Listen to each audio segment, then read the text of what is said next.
To kudin ma dan an samu wallahi wani yawa kai abun yanzu wannan sai Allah ya gyara in ba gaba kai ba wa haka tare ku ba wajen ku kai yayi Allah yana tambaya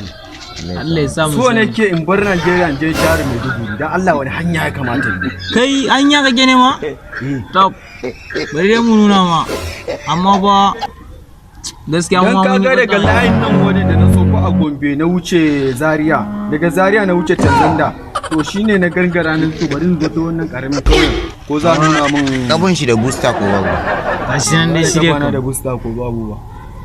in za ku nuna hanyar bar Najeriya in je jihar Maiduguri za ku nuna gefen Dubai ne hanyar Maiduguri kake ne ma gefen Dubai bi ta nan kar ka biya guwa dama da ka biyuwa dan ka biya guwa ka bata akwai sama da ƙasa da tsakiyar da aka yi